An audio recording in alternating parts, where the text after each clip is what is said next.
Сложно было бы даже посчитать, сколько методов и методик существует в мире по изучению языка. Это и уроки по старинке, лекции, традиционные учебники на бумажных носителях. Это и современные мультимедийные интерактивные уроки в интернете и по скайпу. Каких только методов нет. Самое главное, как говорят эксперты, было бы желание и стимул для человека изучать язык, тем более родной, если он им не владеет. Для каждого человека, конечно же, свой метод, и он выбирает свой способ, какой ему легче, чтобы изучить и родной, и другие языки. К сожалению, не каждый человек полиязычен, но все-таки многие стремятся к этому, чтобы хорошо изучать языки, владеть ими в полной мере и смотреть на языки оригинала, фильмы, спектакли, читать книги известных писателей, и у каждого свой путь. А сегодняшний наш герой в студии, он не стал останавливаться на достигнутом. Он не просто изучил казахский язык, но и освоил его настолько, что придумал свою методику для взрослых людей, таких же, как он, которые только начинают изучать родной язык и весьма в этом преуспел. Книги под его авторством выходят во многих учреждениях. Они появляются в библиотеках, в магазинах, и Минкультура, и Минобразование рекомендуют его для изучения, так как этот метод, по мнению экспертов, наиболее подходящий для взрослых людей. Ведь, как известно, что чем старше человек, тем сложнее ему освоить другие языки. Расскажите, Канат Галимович, с чего началось исследование изучения казахского языка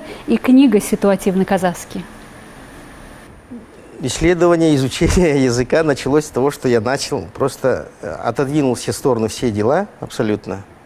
Вот честное слово, забросил бизнес свой, у меня бизнес был, у меня своя фирма, в общем, неплохие обороты и так далее. Это мне уже было больше 50 лет. Вот решил выучить язык. Я не потому, что я на какую-то государственную должность претендовал или еще какие-то. Вот, ну, просто, знаете, ну, причин несколько. Они, на самом деле, нет одной какой-то причины. Вот, ну, одна из причин такая вот была, что у меня отец, он партийный работник, всю жизнь он... это друг Жумабека Ташенова, известного всем. Вот. Они вместе росли, в 1937 году учились там в семье, потом в партийной школе. Вот. Очень такая интересная судьба. У меня отец 16-го года. Всю жизнь он провел на партийной советской работе, был ответ-секретарем облсполкома Акмолинского. Когда состарился, он стал по-русски говорить с ужасным акцентом, как будто всю жизнь он за отарой ходил. Вот честное слово. И я понял, что все-таки вот мы возвращаемся к себе. И эту мысль потом вот мне подтвердил Мурат Ауезов. Он сказал, что все дороги ведут домой.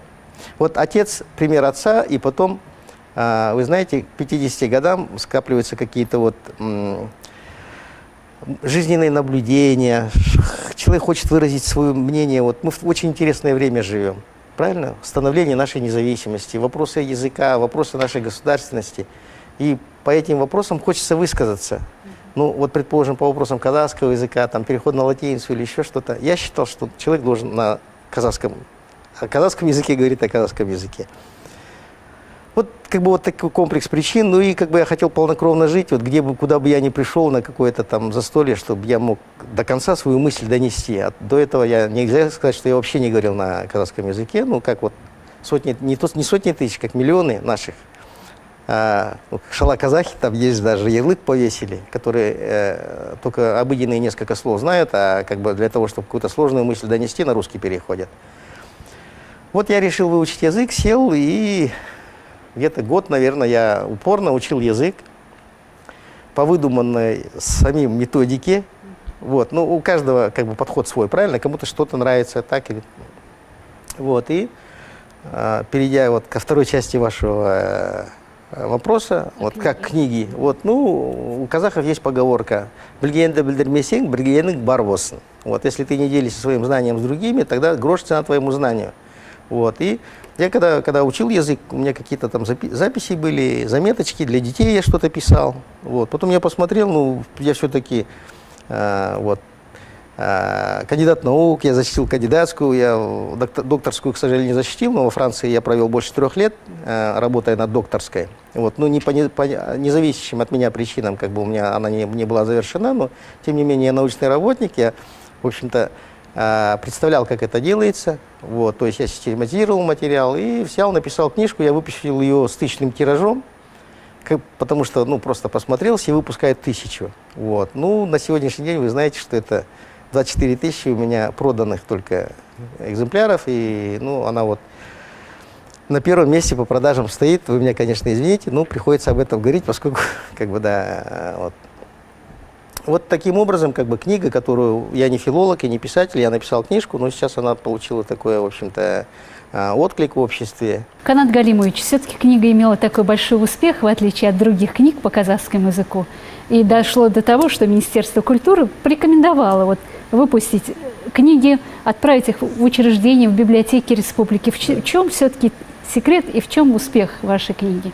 Расскажите об этом. Ну, наверное, это вообще на самом деле не ко мне вопрос. Я как бы, да, ну моя версия какая? Моя версия в том, что я, в общем-то, ну вот русская поговорка, что пироги должен пирожник, а сапоги сапожник и так далее. Вот. И по-казахски это, ну, аналог звучит шымшық сойса да касапшы сойсын. Вот. Ну, в общем-то, вот отдавать вот это вот все на откуп филологам и профессиональным лингвистам, в общем-то, мне кажется, это не совсем правомерно. Должны быть разные подходы и так далее. И, ну, я думаю, что вот успех моей книги – это вот в настоящее время учебники, пособия пишут люди, которые сами выросли в лоне языка, они прекрасно сами язык знают. Они себя не могут поставить, ну, даже если бы они хотели, они не могут себя поставить на место русскоязычного, который не знает языка. Вот. А я выучил язык сам, я сейчас как бы говорю, пишу и так далее. Вот. И это пройденный мной самим путь. Я делюсь своим как бы опытом. Я делюсь своим опытом, и я разговариваю с русскоязычными, ну, в первую очередь казахами, вообще с русскоязычными людьми. То есть книга написана для русскоязычного читателя. Так я, в общем-то, ее и в предисловии даю. Вот. Я говорю с ними на их языке. Вот. Поэтому я думаю, что... Ну, в общем-то, идея, конечно, витала в воздухе. Вот Геральд Карлович Бельгер, покойный, он очень, ко мне очень так тепло относился. Он дал предисловие вот первому и второму томам моей книги. Вот сейчас третий выходит. Вот Геральд Карловича нет. В общем-то, она выйдет без его предисловия. Ну, вот Геральд Карлович, он настолько чистый человек. Он мне сказал следующее. Он говорит, я твою книгу читаю с завистью доброй. Потому что я должен был ее написать, но Канат, ты написал. Вот, знаете, и многие другие лингвисты, которые занимаются вопросами казахского языка, они говорят, ну как мы не догадались? Ну, идея витала в воздухе, ну, как бы мне выпало ее осуществить, и, в общем-то, ну, я как бы не имею к этому отношения, почему это именно я решил это сделать. Ну, Герольд Карлович все-таки великий человек. Да. И его похвала, его рецензия, я считаю, это самое большое, как бы, награда для вас. Да, я тоже очень ценю. Вот когда было 40 дней со дня его смерти, вот, и его жена, прямо она, когда в своей речи, она сказала, что Канат был его любимчиком. Вот. И буквально перед смертью он тоже меня звонил, искал. Я был в Астане. Вот. Ну, все суета. Ну, я сотовым телефоном он не пользовался. Вот. Потом я позвонил, когда он сказал, ну, ничего. Потом я приехал, и вот уже случилось вот такое вот. Его уже забрали в больницу, он пролежал в больнице. Вот. И потом Раиса Закировна, его жена, я говорю, может быть, какие-то, ну, бывали там бытовые вопросы, ну, такие там, подстричься там, где-то отвезти там и так далее. Вот, ну, на почту посылку в Германию отправить, книжки там и так далее.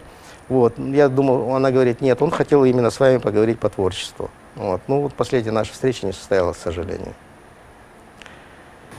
Вот скажите, пожалуйста, вот 3 года во Франции, вы сказали, пробыли. Вы все-таки замечали, в чем отличие изучения казахского языка от изучения французского, английского и других языков все-таки? Есть какие-то общие принятые такие методики, либо методы изучения языков в целом, мировых? Да, конечно. Ну, то, что касается, вот, предположим, английского или французского языка, ну, я английский не знаю язык, ну, на уровне ту, ти, там и так далее. Вот, вот. Ну, французский я знаю достаточно хорошо. Вот. Писал научный труд на французском языке и так далее. Вот. Но учил я французский язык там всего 10 месяцев, ну, даже с опозданием приехал, 9 месяцев в Москве. Это отработанная методика. То, что касается английского, французского языков, очень много методик эффективных, хорошо отработанных. И если бы такая методика существовала для казахского языка, мне не надо было выдумывать какой-то свой паровоз. Вот. Я бы просто взял какую-то одну из этих методик, которая мне понравится, и я по ней бы работал, и, в общем-то, я достиг бы результата. Я не скажу, что я изучал все методики. Вот. Ну, просто логически, если подумать, у нас школу заканчивают русскую, говорят на казахском языке? Нет. У нас даже есть казахскую школу, заканчивают, плохо говорят на казахском языке. Вот я знаю таких вот выпускники. В Караганде там казахские школы, я не знаю, они как учатся там и так далее. Вот. Хорошо, это школьники. На севере очень часто встречаешь акимов, городков, районов, казахов, которые не говорят на казахском языке. Это взрослые люди, ну, говорят, то есть это не школьники, но это не глупые люди, очень не глупые, они знают другие языки, правильно? Вот. Может быть, мотивация, говорят, вот мотивация, стимул. У них огромный стимул, правильно, расти по служебной лестнице, и государственный служащий должен знать государственный язык. Вот поэтому с логической точки зрения эффективной методики, которая позволила бы овладеть языком, у нас до сих пор не создана. Вот. Но и вот то, чем я занимаюсь, это просто один из подходов, один из путей. Ну, в общем-то, я хотел бы, Гульнар, как бы вот здесь немножко остановиться. Язык — это не какая-то такая всеобщая какое-то понятие там и так далее. Он дифференцирован. Бывает язык литературный, бывает язык документооборота, официальный, там, язык разговорный, там, сленги, жаргоны и так далее. Вот. То же самое обучающиеся люди. Это детский сад, это школа, студенты и взрослые люди. Моя книга, моя методика, она обращена к людям взрослым, русскоязычным, которые думают по-русски, которые в лоне русского языка выросли, и у которых нет возможности, предположим, там, ходить на курсы и так далее. Вот, которые для самостоятельного изучения. Понимаете? Все, я в школу или в детсад я не лезу. Ну, естественно, и с Министерством образования у меня были встречи, меня приглашали они, книгу они мои запрашивали и так далее. Вот. Какие-то моменты, наверное, конечно, тоже можно использовать, вот, но тем не менее, то есть каждая методика должна быть дифференцирована. Вот. А у нас то же самое, что в детсаде, то же самое, что в школе, и то же самое для взрослых людей там, и так далее. Абсолютно это неправомерно. Вот. И где нам нужен язык и для чего нам нужен, эффективность обучения, она очень сильно зависит от вообще мотивированности, от целей самого обучающегося. Если он мотивирован, если это ему действительно нужно, эффективность будет очень высокая. А если он учит так, он не знает, это ему когда нужно будет и зачем это ему нужно будет, как у нас в учебниках, там, «Сіздің атыңыз кім? Менің атым Сәкен, мынау Алматы ма, Алматы үлкен қала, Алматыда алма ағаштар бар, алма қызыл» и так далее. Вот это все учится, но в жизни это неприменимо. А что тогда применимо, по-вашему? Вот какие способы, методы вот все-таки? Вот применимо это, вот говорят англичане, предположим, я в английском таком обществе не жил и так далее, но говорят, что англичане, в общем, очень чопорные такие люди, они друг другом не знакомятся, пока их кто-то не познакомит, общезнакомый, предположим. Ну, я считаю, это тоже их особенность. И говорят, что в 99% случаев при знакомстве речь идет о погоде. То есть вот это признак хорошего тона и так далее. Это не традиционалисты. Казахи еще более сильные традиционалисты, я думаю, чем англичане. У нас в каждой определенной ситуации есть определенные модели речевого поведения и определенные выражения, слова, поговорки, которые именно к этой ситуации применяются. У нас не говорят все, что у нас не принято вот в таких традиционных ситуациях как-то вольно изъясняться, о чем-то говорить и так далее. Даже вот есть поговорка такая «Ор свой нагельген стида» у нас. В этом ничего уничижительного нету. Ну просто это казахи, когда вот увидели, когда с русской культурой соприкоснулись, от удивления вот это вот или «Ор свой нагельген айтада». У нас, предположим, я думаю, вы сами знаете, есть определенные речевые какие-то нормы, поведения и штампы для каждой ситуации. Я вот предлагаю это взять на вооружение. То есть, где мы должны говорить в первую очередь? Это, в первую очередь, вот, конечно, это жизнь, этого не отнимешь. Это, конечно, ситуация потери близкого человека. Если вы пришли к казаху, предположим, который к знакомому, к родственнику, который потерял, у которого в семье потеря, просто невозможно представить, что вы говорили, там, примите мои соболезнования и так далее. Правильно? Очень тяжелая утрата. Вы обязательно скажете «Иман болсын, жатқан жері жайлы болсын, торқа болсын, иман саламат болсын». Правильно же? Это и даже человек, предположим, не казах, но русский, предположим, если придет, и он выскажет свое соболезнование на казахском языке, насколько это будет лучше воспринято, правильно? Вот. Ну, ситуации свадеб, ситуации Наурыз, Цаукесер, национальных праздников и так далее. Вот в этих всех как бы есть определенные слова, поговорки для каждой ситуации, которые используются. Есть определенные речевые как бы штампы, которые используются. Я их все собрал, и книга, первая моя книга, вот, к сожалению, только вторую принес, значит, она называется «Ситуативный казахский», «Мир казахов». Первая книга называется «Ситуативный казахский», и по совету Геральда Карлыча «Мир казахов». Вот. Здесь вот те, что я перечислил, все ситуации, значит, свадеб, похорон, обычаев, цаукесер, есть курсету, есть гашу, кельнузату. Весь свадебный обряд расписан. Вот до сих пор у нас как бы, мы остальные очень много потеряли, но до сих пор, значит, вот кудалық, кудатсу, сыргасалу, кузату, кельнсрутой, собственно, кудалық. Это все у нас все-таки еще сохраняется, ну, по возможности и так далее. Поэтому вот все вот эти вот вещи, они как бы вот собраны в первом томе. Ну, «Жизнь и стыд» только и свадеб и похорон. Вот во втором томе, второй том у меня называется «Диалоги», ситуативные казахские диалоги. Здесь у меня диалоги, но опять же я говорю, взятые из жизни. То есть диалоги в традиционных учебниках, это диалоги, встреча в аэропорту, как пройти к музею, это просто калька с учебников французского, английского языка. Ну, нам казахский язык не нужен для того, чтобы встретить кого-то в аэропорту, казахскоязычного, и отвезти его в гостиницу, правильно? Вот. Нам казахский язык, ну, как бы вот в диалогах он нужен, когда мы говорим о казахском языке, о межнациональных отношениях, о межнациональных браках, об Астане Алматы и так далее. То есть у меня вот, ну, в диалоге вот они вот на такие темы. Они на казахском языке с абсолютно идентичным, это не дословный перевод и не буквальный перевод, а абсолютно идентичный текст на русском языке. Мелким шрифтом он дается. То есть, по моей задумке, человек должен на казахском читать. Если он затруднился, какое-то слово, он должен сразу же в русском тексте найти. Это как бы очень, ну, есть такой метод Франка, там немножечко как бы он модифицированный у меня.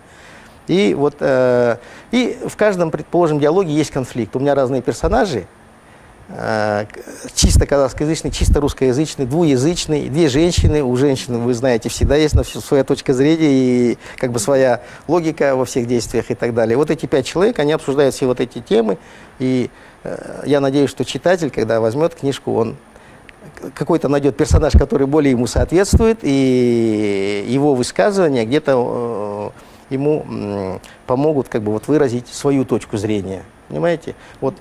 Ну и раз начал говорить, давайте я скажу, что 3-й том вот у меня сейчас уже готовится к изданию, абсолютно все как бы уже готово, уже корректорская работа идет и так далее. Вот. Это будет словарь. Это будет, то есть 1-й том «Мир казахов», 2-й том «Диалоги», 3-й том «Словарь». Ну, словарей много, но у меня словарь как бы не традиционный. Опять же, это моя, я считаю, сильная сторона, мое дилетантство, что я не филолог. Вот. Ну, предположим, вот вы женщина, мать, пришел ребенок, нога торчит из кроссовки, да, и по-русски вы подумали, на него не напасешься, да? Да. Вот. Ну, вы же изучаете казахский язык, вам надо на казахском сказать. Вот откройте словарь, напастись, запастись, вы что-нибудь найдете подобное? Нет. Ничего не найдете, потому что на казахском это называется «вагар шак кельмида». На него не напасешься, «вагар шак кельмида». Или, например, вы услышали там какой-то слух про кого-то, и вы, ну, подумали или сказали, нет дыма без огня, правильно? Ну, на казахском это как? Жир болмаса шөптің басы қимылдамайды. Это абсолютный аналог. Да. Вот, понимаете? И у меня словарь, вот он из вот таких вот аналогов, потому что мы мыслим не отдельными словами, мы мыслим готовыми какими-то конструкциями. И в том, что вот я не филолог, это моя сильная сторона, я говорю, я не смотрю, там, это идиома, междометие, это пословица, поговорка или что, или фразеологизм, предположим. И все вот, как бы, вот, когда я учил язык, то, что мне приходит на язык, на русском языке, когда я хочу выразить там свое отношение, там, ну, иди отсюда, дорогой, ради Бога-то. Все, вот как это по-казахски сказать, понимаете? Это перевести это невозможно. И это вот будет словарь, там где-то порядка 4000 я собрал, я сейчас не знаю, точно не подсчитывал, сколько у меня в итоге будет вот таких вот эквивалентов, абсолютных эквивалентов. Ну, есть, например, эквиваленты абсолютно аналогичные, например. Ему говори, не говори, все равно. Оган айт, айтпа, бәрі бір. Это абсолютный аналог. А есть вот, как я привел, как бы вообще совершенно другие слова, но смысл абсолютно идентичный и так Как далее. синонимы. Как синонимы, да. Вот, то есть, как бы вот это вот будет 3-й том, и, значит, я думаю, что вот в первом томе моем, который написан на русском языке, ну, там более 1000, ну, порядка 1000 казахских пословиц, поговорок, выражений, вот именно для традиционных ситуаций. Но я считаю, это уже как бы немало, правильно? Вот. Во втором томе диалогах там тоже как бы много новых слов и так далее. И 3-й том, как бы, это вот если я несколько тысяч дам, я думаю, что вот человек, который три книги мои как бы освоит их, вот, ну, я не могу говорить для других, но люди говорят, что они читаются с интересом и так далее. Ну, это как бы достаточно для того, чтобы ну, свободно, полнокровно жить в обществе, выражать свои мысли и так далее. Вот. Я уже не говорю, что там, предположим, он может вести документацию или, предположим, говорить с высокой трибуны. Ну, вот этот уровень мне он позволяет как бы, ну, говорить какие-то вещи, может быть, и официальные и так далее. Это вполне... Ну, вот, Канат Галимович, как раз к вашим словам и вопрос назрел. Кто он, ваш читатель? Вот вы представляли себе целевой адресат, да. помимо того, что он взрослый человек? Он кто?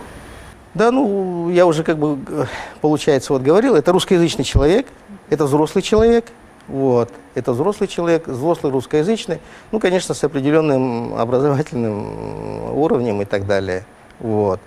Ну, я, в общем-то, немножечко, может, лукавил, я в предисловии книги написал, это книга для русскоязычных казахов. Ну, вот я сам, да, такой и так далее. И ну, для меня не было такой большой неожиданностью, конечно, но для меня было очень приятно узнать, и сейчас вот я как бы, ну, книга пользуется, в общем-то, спросом не только в среде русскоязычных казахов, то есть и люди всех других вот этносов, национальностей с большим удовольствием как бы вот ей пользуются и так далее. То есть, ну, русскоязычные, ну, в основном у нас русскоязычные. Даже скажу больше, у нас как бы, мне даже как бы несколько уже таких вот моментов было, когда даже уралманы из Монголии, они говорят, вот, я говорю, вам-то зачем? Вы же казахский язык, это вот, вы плоть от плоти и так далее. Они смеются, говорят, это бізге орыс тілінде оқуға керек был. Нам, говорит, русский язык изучать с ней хорошо, потому что, ну, здесь как бы все вот переводы я даю и так далее, как бы, вот. И жизненные ситуации. Жизненные ситуации, и они, зная казахский язык, вот, ну, на кириллице они читают все, как бы, вот, даже вот китайские казахи и так далее, вот. Ну, сейчас вот раз про Китай начал говорить, и в Китае там тоже вот было уже пару публикаций обо мне. Почему я об этом говорю? Потому что там тоже начался такой процесс китаизации, что ли, вот, который мы пережили в советское время. Вот. И казахские школы закрываются, сейчас там нет казахских школ и так далее. И уже у нас вот шала казахи говорили, у них появляется поколение, которое закончило китайские школы, которые думают на китайском и говорят на китайском лучше, чем на казахском. И на казахском изъясняются с трудом. Как Онегинская Татьяна там изъяснялась с трудом на языке своем родном. Тогда французский был для русских. Они уже ассимилировались. Они ассимилировались, да. Вот они, их минькаухау называется. Минькаухау. Минькаухау. Вот уже появился как бы термин для таких людей. И казахскоязычная пресса, они вот, это для меня была неожиданность, они там дали, что вот в Казахстане у нас, ну, они все знают, что там русскоязычные казахи есть, что человек в 50 лет освоил язык и вернулся в лоно родного языка и так далее, и призывает вот Минькаухан тоже последовать примеру и все-таки жить со своим языком. Вот. И вот такой вопрос, Канат Галимович, который нельзя не задать, конечно же. Как и где найти вашу книгу все-таки? Книга у меня во всех книжных сетях продается. В библиотеках есть? В библиотеках она есть, конечно. Вот 8 тысяч было выпущено по линии Министерства культуры. Конечно, от этого там мне профит небольшой, абсолютно, вернее, никого нету. То есть эту книгу выпустили, ее раздали бесплатно, и все. Вот. Вот, и, ну, она есть в библиотеках и так далее. Вот только «Меломан», он продал где-то 4000 он продал экземпляров. Только одна сеть «Меломан». Мы будем надеяться, что экземпляров все-таки будет больше и тираж, что уже увеличится, потому что, я думаю, многие захотят читать и изучать вашу книгу именно по этому методу, разработанному вами. Вашими устами мед пить. Вот. Я тоже надеюсь. И, в общем-то, я не скажу, что такой вот рост идет как бы продаж и так далее. Ну, интерес не снижается. Вот сейчас у меня, опять же, закончились книги. Вот, и сейчас я вот новый допечатаю еще тираж. Это вот было 24 тысячи, сейчас, может, 6 тысяч допечатаю, будет 30 и так далее, иншаллах. Мы будем надеяться, Канат Галимович, что и тиражей будет больше, и в будущем у вас будет еще больше трудов о казахском языке, которые нам помогут изучить казахский и познать всю его глубину. Спасибо за то, что приняли участие в нашем. Спасибо за приглашение. А я напомню о том, что у нас в гостях сегодня был Канат Галимович Тасибеков, автор книги «Ситуативный казахский» и своей особенной методики изучения казахского языка. А с вами была программа «Язык. Духовный стержень народа», созданная при поддержке областного управления по развитию языков. Всего доброго.